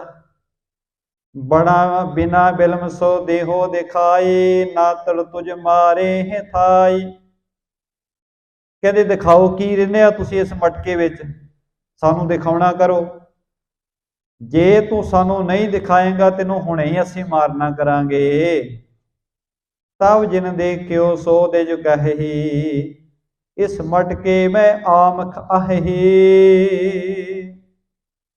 उन्हां दे एक साथी ब्राह्मण ने जिस वेले अगे वध के उस मिट्टी दे मटके विच उन्हें ध्यान नाल वेखिया, वो एकदम पिछे हट गया, कहने लगा इस मटके विच तां मास रिन्निया जा रहा है। हमरे देखण इन्हें सवारा, पाए बीच पावक को बारा। इन्ने चिर नूं एक होर भी नेड़े आ गया, वो कहता इन्हां दे कोले बैठ के वो फलाने मनुख ने सारा मास सवारिया है, इस मटके विच पा के अग वाली है। मारो इसे न लाभो बेरा, आस को काज को करे ना फेरा। हुण जिस वेले एडी वड्डी गल हो गई उन्हां दे अनुसार तो बहुत वड्डा पाप हो गया कि सूरज ग्रहण के समय ते जिथे अग भी नहीं चुल्हे विच बाली जानी, उत्थे इन्हां मास रिन्हणा धरिया होया है। इस करके वो क्रोध विच आके कहण लगे इन्हां नूं मारना करो, देरी ना लाओ, किड्डा वड्डा इन्हां ने पाप कर दिता है, अनर्थ कर दिता है, कल नूं कोई होर भी ऐसा अनर्थ करेगा, इस करके इन्हां नूं मारना करो। धर्म रीत इन दीन बिगारी, अगना होत ऐसन को मारी। इन्हां ने धर्म की रीत बिगाड़ के रख दी है। कहते इन्हां नूं मारन दे नाल सानूं पाप भी कोई नहीं लगना, क्योंकि इन्हां ने धर्म की रीत बिगाड़ी। ਹੁਣ क्योंकि गुरु साहब जी इन्हां नाल विचार चर्चा का माहौल बनाना चाहते सन, इन्हां नूं समझाना चाहते सन। वैसे इन्ने सारे लोगों ने इकट्ठे नहीं सी होना उत्थे, ते गुरु साहब जी ने खेड तां ही बनाई, अग भी बुलाई उस राजे के पुत्र कोलों, ते उहदे कोलों जिहड़ा उहने लिया के हिरन धरिया सी उहदा मांस भी रिन्हना धरा दिता, ते उहदी गंध दूर तक गई। सारे जिहड़े इत्थे धर्मी लोग इकट्ठे हुए सन, ब्राह्मण सन्यासी वगैरह, ਜਦੋਂ ਉਹਨਾਂ तक ਸਾਰਿਆਂ तक ਇਹ गंध पहुंची, ਉਹ क्रोधित होकर सारे गुरु साहब जी के आले दुआले होए खड़े। इस करके ਜਦੋਂ ਉਹਨਾਂ ने कहा इन्हां धर्म की रीत बिगाड़ दी है, इन्हां नूं मारो, इन्हां नूं मारन का कोई पाप भी नहीं लगेगा। दोहरा गुरु कह बल करो जे हतन विखै हित होए, जो मन है त्यों त्यों करो अब वर्जे हाँ ना कोए। गुरु साहब जी कहन लगे प्यारिओ, तुसी कहने हो मैं अधर्म का काम कीता है, बहुत बड़ा पाप कीता है, जे मैनू तुसी मारोगे पाप तो तुसी भी करोगे। असी इत्थे अग बाल दी है, अग बाल के उत्ते मांस रिन्हना धरिया है, पर जे हुण असी ये काम कीता है तो तुहाडी नज़र विच पाप है, हुण तुसी सानू मारन वास्ते आए हो। जदों तुसी सूरज ग्रहण के समय ते सानू मारोगे कि ये पाप नहीं होएगा? तुसी सानू बैठ के समझाउणा करो, ये पाप किवें है, जिहड़ा कारज मैं कीता है इहदे विच की गलत कीता है, तुसी बैठो साडे नाल विचार करनी करो। जेकर तुहाडे मन विच फिर भी सानू मारन की इच्छा है, तुसी यही सोच के आए हो कि असीं इन्हां नूं खत्म कर देना है, जो मन है त्यों करो अब वर्जे हाँ ना कोई, असीं तुहानूं वर्जदे नहीं, जो तुसी करना चाहुंदे हो सानूं मारन वास्ते आए हो मार लो, पर एक बारी बैठ के विचार करो असीं जो कीता है गलत किवें होया, ते तुसी जो करन लगे हो ये सही किवें होया।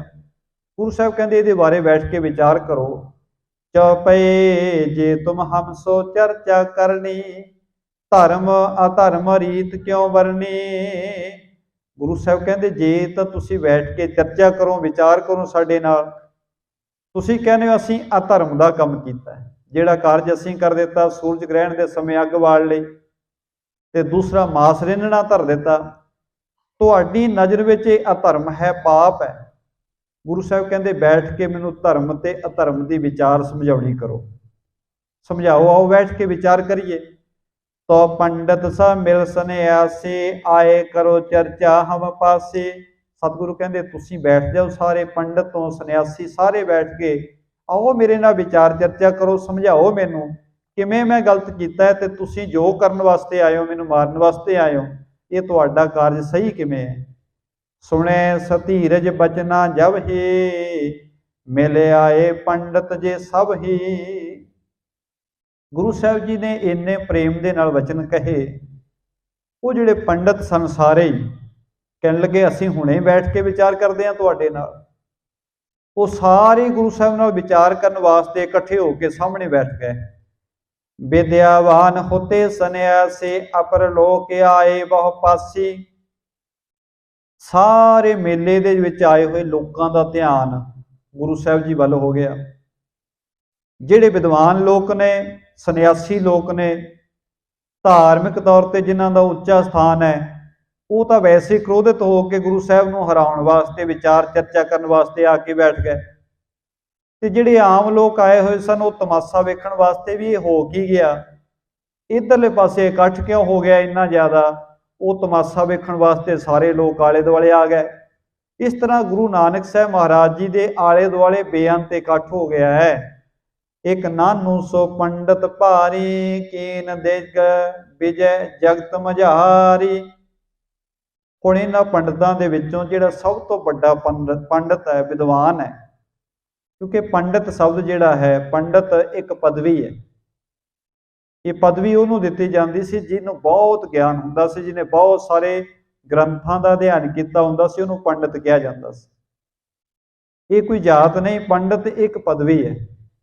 कई सारे साडे सिख कौम के भी विद्वान होए ने, उन्होंने भी पंडित की पदवी मिली, उन्होंने भी पंडित कह के संबोधन किया गया, क्योंकि इसका संबंध विद्या नाल है। ਇਹਨਾਂ ਵਿੱਚੋਂ ਇੱਕ ਵੱਡਾ ਪੰਡਤ ਹੈ, ਭਾਵ ਕਿ ਬਹੁਤ ਵਿਦਵਾਨ ਹੈ। ਇਹਨੇ ਵਿਚਾਰ ਚਰਚਾ ਵਿੱਚ ਕਦੇ ਅਜੇ ਤੱਕ ਕਿਸੇ ਤੋਂ ਹਾਰਿਆ ਨਹੀਂ ਸੀ। ਇਹਨੇ ਦਿਗ ਵਿਜੇ ਪ੍ਰਾਪਤ ਕੀਤੀ ਹੋਈ ਸੀ, ਭਾਵ ਕਿ ਵਿਦਿਆ ਵਿੱਚ ਇਹਨੇ ਬਹੁਤ ਸਾਰੇ ਵਿਦਵਾਨਾਂ ਨੂੰ ਹਰਾਇਆ ਹੋਇਆ ਸੀ। ਇਸ ਪੰਡਤ ਦਾ ਨਾਮ ਹੈ ਨਾਨੂ। ਨਾਨੂ ਪੰਡਤ ਨੂੰ ਇਹਨਾਂ ਨੇ ਅੱਗੇ ਕੀਤਾ ਹੈ। ਜਿਹੜੇ ਸਾਰੇ ਪੰਡਤ ਆ ਗਏ, ਕਿਉਂਕਿ ਪੰਡਤਾਂ ਨੂੰ ਵੀ ਪਤਾ ਹੈ ਕਿ ਜੇ ਕੋਈ ਸੂਰਜ ਗ੍ਰਹਿਣ ਦੇ ਸਮੇਂ ਤੇ ਇਸ ਤੀਰਥ ਤੇ ਕੁਰੂਕਸ਼ੇਤਰ ਵਿਖੇ ਆ ਕੇ ਕੋਈ ਅੱਗ ਬਾਲ ਕੇ ਬੈਠਾ ਹੈ, ਉੱਪਰ ਮਾਸ ਰਿੰਨਣਾ ਇੰਨਾ ਧਰਿਆ ਹੈ ਤੇ ਸਾਰਾ ਕੁਝ ਸਾਡਾ ਜਿਹੜੀ ਮਰਜ਼ਾਦਾ ਉਹਨੂੰ ਤੋੜ ਦਿੱਤੀ ਹੈ, ਇਹ ਜ਼ਰੂਰ ਹੀ ਕੋਈ ਨਾ ਕੋਈ ਪਹੁੰਚਿਆ ਹੋਇਆ ਹੋਏਗਾ। ਇਸ ਕਰਕੇ ਉਹਨਾਂ ਨੇ ਵਿਚਾਰ ਚਰਚਾ ਕਰਨ ਵਾਸਤੇ ਨਾਨੂ ਪੰਡਤ ਨੂੰ ਅੱਗੇ ਕੀਤਾ ਹੈ। ਇਹ ਜਿਹੜਾ ਪੰਡਤ ਹੈ, ਪੜਿਓ ਭਵਿੱਖਤ ਜੋ ਪੁਰਾਨਾ, ਜੇ ਮੈਂ ਸ੍ਰੀ ਗੁਰ ਸੁਜਾਸ ਬਖਾਨਾ। ਇਹਨੇ ਹੋਰ ਪੁਰਾਣ ਤਾਂ ਪੜ੍ਹੇ ਹੋਏ ਸਨ, ਇਹਨੇ ਭਵਿੱਖ ਪੁਰਾਣ ਵੀ ਪੜ੍ਹਿਆ ਹੋਇਆ ਹੈ। ਜਿਹੜਾ ਭਵਿੱਖਤ ਪੁਰਾਣ ਹੈ, ਜਿਹਦੇ ਵਿੱਚ ਆਉਣ ਵਾਲੇ ਸਮੇਂ ਦਾ ਪਤਾ ਦੱਸਿਆ ਹੈ, ਉਹ ਵੀ ਇਹਨੇ ਪੜ੍ਹਿਆ ਹੋਇਆ ਹੈ। ਆਪਣੇ ਆਪ ਕੋ ਸੋ ਲਖ ਪਾਵਾ, ਨਾਮ ਸੋ ਨਾਨਕ ਚੰਦ ਧਰਾਵਾ। ਇਹ ਨਾਨੂ ਪੰਡਤ ਜਿੱਥੇ ਵਿਦਿਆ ਵਿੱਚ ਬਹੁਤ ਪੜ੍ਹਿਆ ਲਿਖਿਆ ਸੀ, ਬੜੇ ਵਿਦਵਾਨਾਂ ਨੂੰ ਇਹਨੇ ਜਿੱਤਿਆ ਹੋਇਆ ਸੀ। ਇਹਨੂੰ ਗੁਰੂ ਨਾਨਕ ਸਾਹਿਬ ਮਹਾਰਾਜ ਜੀ ਦੀ ਮਹਿਮਾ ਵੀ ਇਹਨੇ ਸੁਣੀ ਹੋਈ ਸੀ। ਨਾਨਕ ਨਾਮ ਜਿਸ ਵੇਲੇ ਇਹਨੇ ਸੁਣਿਆ, ਸ੍ਰੀ ਨਾਨਕ ਕਲ ਹਵੇ ਅਵਤਾਰਾ, ਬਹੁਤ ਨਰਨ ਕੋ ਕਰੇ ਉਧਾਰਾ। ਹੁਣ ਵਿਦਵਾਨ ਹੋਣ ਕਰਕੇ ਤੇ ਵਿਦਵਾਨਾਂ ਦੀ ਸਭਾ ਵਿੱਚ ਗੁਰੂ ਨਾਨਕ ਸਾਹਿਬ ਦੀ ਚਰਚਾ ਚੱਲਦੀ ਰਹਿੰਦੀ ਸੀ। ਤੇ ਇਹਨੂੰ ਪਤਾ ਸੀ ਗੁਰੂ ਨਾਨਕ ਸਾਹਿਬ ਮਹਾਰਾਜ ਕਲਯੁਗ ਦੇ ਧਾਰਨਹਾਰ ਨੇ ਤੇ ਮਨੁੱਖਾਂ ਦਾ ਭਲਾ ਕਰਨ ਵਾਸਤੇ ਆਏ ਨੇ। ਸਿਮਰਨ ਨਾਮ ਭਗਤ ਵਿਸਤਾਰੈ, ਦੰਭ ਕੋ ਕਰਮ ਸਰਬ ਨਿਰਵਾਰੈ। ਤੇ ਗੁਰੂ ਨਾਨਕ ਸਾਹਿਬ ਮਹਾਰਾਜ ਜੀ ਕੀ ਕਰ ਰਹੇ ਨੇ? ਨਾਮ ਦਾ ਸਿਮਰਨ ਕਰਾਉਂਦੇ ਨੇ, ਭਗਤੀ ਦਾ ਵਿਸਥਾਰ ਕਰਦੇ ਨੇ, ਪਖੰਡਾਂ ਦਾ ਨਾਸ਼ ਕਰਦੇ ਨੇ। ਇਹ ਸਾਰਾ ਕੁਝ ਨਾਨੂ ਪੰਡਤ ਨੇ ਸੁਣਿਆ ਹੈ। ਆਸਮਨ ਜਾਨ ਨਾਮ ਨਿਜ ਧਰਕੈ, ਸੁਜਸ ਵਿਥਾਰਨ ਬਚਨ ਉਚਰਕੈ। ਇਹ ਨਾਨੂ ਪੰਡਤ ਵੀ ਚੱਲ ਕੇ ਆ ਗਿਆ। ਗੁਰੂ ਨਾਨਕ ਸਾਹਿਬ ਮਹਾਰਾਜ ਜੀ ਦੀ ਮਹਿਮਾ ਸੰਸਾਰ ਵਿੱਚ ਇਸ ਵੇਲੇ ਕਾਫੀ ਪ੍ਰਚਲਿਤ ਹੋ ਚੁੱਕੀ ਸੀ। ਸੋ ਵੀ ਆਏ ਗਇਓ ਤਹਿ ਕਾਲਾ, ਭਈ ਪੀਰ ਸਥਾਨ ਵਿਸਾਲਾ। ਹੁਣ ਸਾਰੇ ਮੇਲੇ ਦੇ ਲੋਕ ਜਿਹੜੇ ਨੇ ਗੁਰੂ ਨਾਨਕ ਸਾਹਿਬ ਦੇ ਆਲੇ ਦੁਆਲੇ ਇਕੱਠੇ ਹੋ ਗਏ, ਵੱਡੀ ਭੀੜ ਲੱਗੀ ਪਈ ਹੈ। ਸ੍ਰੀ ਨਾਨਕ ਤਬ ਬੈਣ ਉਚਾਰੇ, ਕੋਆ ਮਖ ਹੈ ਮਤੇ ਤੁਮਾਰੇ। ਗੁਰੂ ਨਾਨਕ ਸਾਹਿਬ ਮਹਾਰਾਜ ਜੀ ਨੂੰ ਇਹਨਾਂ ਨੇ ਸਵਾਲ ਕੀਤਾ, ਕਹਿਣ ਲੱਗੇ ਤੁਸੀਂ ਆ ਪਾਪ ਜਿਹੜਾ ਕੀਤਾ ਹੈ ਨਾ ਇੱਥੇ ਆ ਕੇ ਕੁਰੂਕਸ਼ੇਤਰ ਦੀ ਧਰਤੀ ਤੇ, ਉਹ ਵੀ ਸਾਡੇ ਪੁਰਬ ਵਾਲੇ ਦਿਨ, ਤੁਸੀਂ ਜਿਹੜਾ ਆਮਖ ਭਾਵ ਕੇ ਮਾਸ ਜਿਹੜਾ ਰਿੰਨਣ ਲੱਗ ਪਏ ਹੋ, ਇਹ ਤੁਸੀਂ ਬਹੁਤ ਵੱਡਾ ਪਾਪ ਕੀਤਾ ਹੈ। ਕਿਉਂ ਕੀਤਾ ਹੈ? ਗੁਰੂ ਨਾਨਕ ਸਾਹਿਬ ਮਹਾਰਾਜ ਕਹਿਣ ਲੱਗੇ, ਕੋ ਆਮਖ ਹੈ ਮਤੇ ਤੁਮਾਰੇ। ਕਹਿਣ ਲੱਗੇ, ਪੰਡਤ ਜੀ ਇਹ ਦੱਸੋ ਤੁਸੀਂ ਮਾਸ ਕਹਿੰਦੇ ਕਿਹਨੂੰ? ਮਾਸ ਹੈ ਕੀ ਹੈ ਜਿਹਦੇ ਬਾਰੇ ਤੁਸੀਂ ਕਿਹਾ ਜੀ ਇਹ ਵੱਡਾ ਪਾਪ ਹੈ? ਮਾਸ ਕਹਿੰਦੇ ਕਿਹਨੂੰ ਹੋ ਤੁਸੀਂ? ਬ੍ਰਾਹਮਣ ਕੋਏ ਧਰਮ ਲਾਵੈ, ਵੇਦ ਪੜ੍ਹੇ ਅਰ ਜਗੇ ਕਰਾਵੈ। ਗੁਰੂ ਸਾਹਿਬ ਕਹਿੰਦੇ ਜੇ ਧਾਰਮਿਕ ਗ੍ਰੰਥਾਂ ਨੂੰ ਪੜ੍ਹੀਏ ਤਾਂ ਧਾਰਮਿਕ ਗ੍ਰੰਥੇ ਬਚਨ ਕਹਿੰਦੇ ਨੇ ਜਿਹੜਾ ਬ੍ਰਾਹਮਣ ਹੈ, ਬ੍ਰਾਹਮਣ ਦਾ ਧਰਮ ਹੈ ਕਿ ਵੇਦ ਪੜ੍ਹੇ ਤੇ ਜਗ ਕਰਾਵੇ। ਛਤਰੇ ਧਰਮ ਜੋ ਦੇਹਿਤ ਧਰਨਾ, ਆਮਿਖ ਸੰਗ ਜਗਿਓ ਕੋ ਕਰਨਾ। ਗੁਰੂ ਸਾਹਿਬ ਕਹਿੰਦੇ ਦੂਸਰੇ ਇਹ ਵੀ ਬਚਨ ਧਾਰਮਿਕ ਗ੍ਰੰਥਾਂ 'ਚ ਲਿਖੇ ਹੋਏ ਨੇ ਕਿ ਜਿਹੜਾ ਖੱਤਰੀ ਹੈ ਭਾਵ ਕਿ ਛਤਰੀ ਦਾ ਧਰਮ ਹੈ, ਯੁੱਧ ਕਰੇ ਤੇ ਮਾਸ ਦੇ ਨਾਲ ਜਗ ਕਰੇ। ਗੁਰੂ ਸਾਹਿਬ ਕਹਿੰਦੇ ਇਹ ਵੀ ਧਾਰਮਿਕ ਗ੍ਰੰਥਾਂ ਦੇ ਬਚਨ ਨੇ। ਹਮ ਨਿਜ ਧਰਮ ਵਿਖੇ ਹੈ ਠਾਂਡੇ, ਤੁਮਰੇ ਪੇਖਣ ਕਿਉਂ ਰਿਸ ਬਾਂਡੇ। ਗੁਰੂ ਸਾਹਿਬ ਕਹਿੰਦੇ ਭਾਈ ਵੈਸੇ ਤਾਂ ਅਸੀਂ ਮੰਨਦੇ ਨਹੀਂ, ਪਰ ਜੇ ਅਸੀਂ ਉਸ ਧਾਰਮਿਕ ਗ੍ਰੰਥਾਂ ਦੇ ਹਿਸਾਬ ਨਾਲ ਵੀ ਵੇਖੀਏ, ਅਸੀਂ ਕੋਈ ਗਲਤ ਕੰਮ ਨਹੀਂ ਕੀਤਾ, ਅਸੀਂ ਕੋਈ ਪਾਪ ਨਹੀਂ ਕੀਤਾ। ਸਾਨੂੰ ਤੁਸੀਂ ਖੱਤਰੀ ਮੰਨਦੇ ਹੋ ਤੇ ਅਸੀਂ ਤਾਂ ਜਿਹੜਾ ਧਾਰਮਿਕ ਗ੍ਰੰਥਾਂ ਦਾ ਕਰਮ ਹੈ ਉਹਦੇ ਅਨੁਸਾਰ ਹੀ ਅਸੀਂ ਕਰਮ ਕਰਨਾ ਕੀਤਾ ਹੈ। ਕਿਉਂਕਿ ਖੱਤਰੀਆਂ ਦੇ ਕੋਲ ਸ਼ਸਤਰ ਹੁੰਦੇ ਨੇ। ਚੌਪਈ ਤੁਮਨੇ ਵੇਖ ਫਕੀਰੀ ਲੀਨੋ, ਬਿਨਾ ਸ਼ਸਤਰਨ ਕਿਉਂ ਛਤਰੀ ਚੀਨੋ। ਹੁਣ ਇਹਨਾਂ ਨੇ ਬ੍ਰਾਹਮਣਾਂ ਨੇ ਸਵਾਲ ਕੀਤਾ, ਕਹਿਣ ਲੱਗੇ ਤੁਸੀਂ ਠੀਕ ਹੈ, ਤੁਸੀਂ ਕਹਿ ਦਿੱਤਾ ਕਿ ਖੱਤਰੀ ਦਾ ਧਰਮ ਹੈ ਕਿ ਮਾਸ ਦੇ ਨਾਲ ਜਗ ਕਰੇ, ਠੀਕ ਹੈ ਅਸੀਂ ਮੰਨ ਲੈਂਦੇ ਹਾਂ, ਪਰ ਕਹਿੰਦੇ ਤੁਸੀਂ ਤਾਂ ਫਕੀਰ ਹੋ, ਤੁਹਾਡੇ ਕੋਲ ਤਾਂ ਸ਼ਸਤਰ ਹੀ ਕੋਈ ਨਹੀਂ, ਖੱਤਰੀਆਂ ਕੋਲ ਸ਼ਸਤਰ ਹੁੰਦੇ ਨੇ। ਉਹ ਸੂਰਮੇ ਹੁੰਦੇ ਨੇ। ਤੁਮਨੇ ਭੇਖ ਫਕੀਰੀ ਲੀਨੋ ਬਿਨਾ ਸ਼ਸਤਰ ਕਿਉਂ ਛਤਰੀ ਚੀਨੋ, ਤੁਹਾਨੂੰ ਅਸੀਂ ਖੱਤਰੀ ਕਿਵੇਂ ਮੰਨ ਲਈਏ। ਗੁਰੂ ਕਹੇ ਆ ਯੁੱਧ ਹਮ ਪਾਸੂ, ਉਚਰੇ ਨਾਮ ਸੁਣੋ ਮੈਂ ਤਾਸੂ। ਗੁਰੂ ਸਾਹਿਬ ਕਹਿੰਦੇ ਮੇਰੇ ਕੋਲੇ ਹਥਿਆਰ ਹੈਗੇ ਨੇ, ਤੁਸੀਂ ਕਹਿੰਦੇ ਹੋ ਮੇਰੇ ਕੋਲੇ ਹਥਿਆਰ ਨਹੀਂ ਆ। ਮੇਰੇ ਕੋਲੇ ਸ਼ਸਤਰ ਹੈਗੇ ਨੇ, ਤੁਸੀਂ ਦੱਸੋ ਕਿਹੜਾ ਸ਼ਸਤਰ ਤੁਸੀਂ ਵੇਖਣਾ ਚਾਹੁੰਦੇ ਹੋ। ਮੇਰੇ ਕੋਲੇ ਹਰੇਕ ਸ਼ਸਤਰ ਹੈ, ਤੁਸੀਂ ਦੱਸੋ ਕਿਹੜਾ ਸ਼ਸਤਰ ਤੁਹਾਨੂੰ ਦੱਸੀਏ ਦਿਖਾਈਏ। ਤੀਛਣ ਖੜਗ ਨਾਮ ਕਰਤਾਰਾ, ਸਤ ਸੰਗਤ ਹਿਤ ਧਨਕ ਸੋ ਭਾਰਾ। ਉਹ ਕਹਿਣ ਲੱਗੇ ਦਿਖਾਓ ਤੁਹਾਡੀ ਤਲਵਾਰ ਕਿੱਥੇ ਹੈ, ਖੱਤਰੀਆਂ ਕੋਲ ਤਾਂ ਤਲਵਾਰ ਹੁੰਦੀ ਹੈ। ਗੁਰੂ ਸਾਹਿਬ ਕਹਿੰਦੇ ਮੇਰੇ ਕੋਲ ਵੀ ਤਲਵਾਰ ਹੈਗੀ, ਮੇਰੇ ਕੋਲੇ ਪ੍ਰਮਾਤਮਾ ਦੇ ਨਾਮ ਰੂਪੀ ਤਿੱਖੀ ਤਲਵਾਰ ਹੈ। ਇਸ ਨਾਮ ਦੀ ਤਲਵਾਰ ਅੱਗੇ ਕੋਈ ਪਖੰਡ ਠਹਿਰ ਨਹੀਂ ਸਕਦਾ। ਤੇ ਦੂਸਰਾ ਗੁਰੂ ਸਾਹਿਬ ਕਹਿੰਦੇ ਮੇਰੇ ਕੋਲੇ ਧਨੁਸ਼ ਵੀ ਹੈਗਾ, ਪਾਵ ਕੇ ਤੀਰ ਕਮਾਨ। ਕਹਿੰਦੇ ਉਹ ਕਿਹੜਾ ਹੈ। ਗੁਰੂ ਸਾਹਿਬ ਕਹਿੰਦੇ ਸਤ ਸੰਗਤ ਹਿਤ ਧਨੁਖ ਸੋ ਭਾਰਾ, ਸਤ ਸੰਗਤ ਦੇ ਨਾਲ ਪ੍ਰੇਮ ਹੀ ਸਾਡਾ ਧਨੁਸ਼ ਹੈ। ਸਮ ਦਮ ਦਾਦਕ ਬਾਣ ਵਿਸਾਲਾ, ਮ੍ਰਿਗ ਰੂਪੀ ਮਨ ਹੱਥ ਤਤਕਾਲਾ। ਸਤਿਗੁਰੂ ਕਹਿੰਦੇ ਸਾਡੇ ਕੋਲੇ ਸਤ ਤੇ ਸੰਤੋਖ ਰੂਪੀ ਤੀਰ ਨੇ, ਤੇ ਮਿਰਗ ਰੂਪੀ ਮਨ ਨੂੰ ਅਸੀਂ ਸਤ ਸੰਤੋਖ ਨਾਲ ਮਾਰ ਕੇ ਸੁੱਟ ਲਈਦਾ। ਹੁਣ ਵੇਖੋ ਚਰਚਾ ਸ਼ੁਰੂ ਕਿੱਥੋਂ ਹੋਈ। ਗੁਰੂ ਸਾਹਿਬ ਨੇ ਕੌਤਕ ਰਚਿਆ ਸਾਰਿਆਂ ਦਾ ਧਿਆਨ ਖਿੱਚਣ ਵਾਸਤੇ। ਰਾਜੇ ਦੇ ਪੁੱਤਰ ਨੇ ਜਿਹੜਾ ਹਿਰਨ ਲਿਆ ਕੇ ਧਰਿਆ ਗੁਰੂ ਸਾਹਿਬ ਦੇ ਅੱਗੇ ਸਤਿਕਾਰ ਕਰਿਆ ਹੋਇਆ। ਗੁਰੂ ਸਾਹਿਬ ਨੇ ਕਿਹਾ ਤੂੰ ਭਾਈ ਸੇਵਾ ਕਰੋ, ਕਹਿੰਦਾ ਜੀ ਮੇਰੇ ਕੋਲ ਕੁਝ ਹੈ ਨਹੀਂ। ਸਤਿਗੁਰੂ ਕਹਿੰਦੇ ਫਿਰ ਹੋਰ ਨਹੀਂ ਕੁਝ, ਆਹੀ ਜਿਹੜਾ ਤੂੰ ਲੈ ਕੇ ਆਇਆ ਇਹਨੂੰ ਧਰ ਲੈ। ਮਟਕੇ ਵਿੱਚ ਉਹਨੇ ਜਦੋਂ ਮਾਸ ਧਰ ਲਿਆ, ਉਹਦੀ ਗੰਧ ਦੇ ਨਾਲ ਸਾਰੇ ਲੋਕਾਂ ਦਾ ਧਿਆਨ ਉਸ ਪਾਸੇ ਹੋ ਗਿਆ।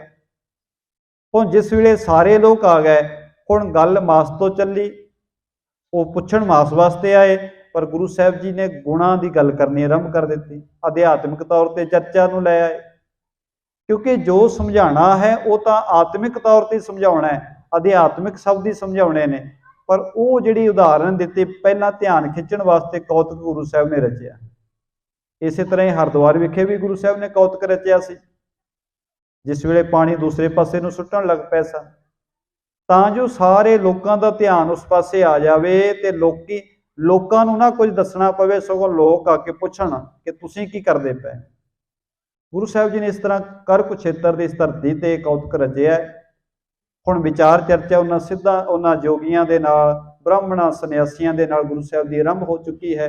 ਆਓ ਇਹ ਵਿਚਾਰ ਚਰਚਾ ਕਿਵੇਂ ਚੱਲਦੀ ਹੈ, ਕਿਹੜੇ ਕਿਹੜੇ ਸਵਾਲ ਕਰਦੇ ਨੇ, ਗੁਰੂ ਸਾਹਿਬ ਜੀ ਕਿਵੇਂ ਉਹਨਾਂ ਨੂੰ ਸੱਚ ਦਾ ਗਿਆਨ ਦਿੰਦੇ ਨੇ, ਇਹ ਆਪਾਂ ਪ੍ਰਸੰਗ ਕੱਲ੍ਹ ਦੇ ਦੀਵਾਨ ਵਿੱਚ ਸ਼ਰਵਣ ਕਰਾਂਗੇ ਜੀ। ਵਿਚਾਰਾਂ ਕਰਦੇ ਹਾਂ, ਬੇਅੰਤ ਤਰ੍ਹਾਂ ਦੀਆਂ ਭੁੱਲਾਂ ਗਲਤੀਆਂ ਹੋ ਜਾਂਦੀਆਂ ਨੇ। ਗੁਰੂ ਤੇ ਗੁਰੂ ਦੀ ਸੰਗਤ ਬਖਸ਼ਣਯੋਗ ਹੈ ਜੀ, ਬਖਸ਼ ਲੈਣਾ। ਬੁਲਾਓ ਜੀ ਫਤਿਹ। ਆਖੋ ਜੀ ਵਾਹਿਗੁਰੂ ਜੀ ਕਾ ਖਾਲਸਾ, ਵਾਹਿਗੁਰੂ ਜੀ ਕੀ ਫਤਿਹ। ਸਤਨਾਮ ਵਾਹਿਗੁਰੂ ਸਾਹਿਬ ਜੀ। ਤੂੰ ਮੇਰੋ ਮੇਰ ਪਰਬਤ ਸੁਆਮੀ, ਓਟ ਗਈ ਮੈਂ ਤੇਰੀ।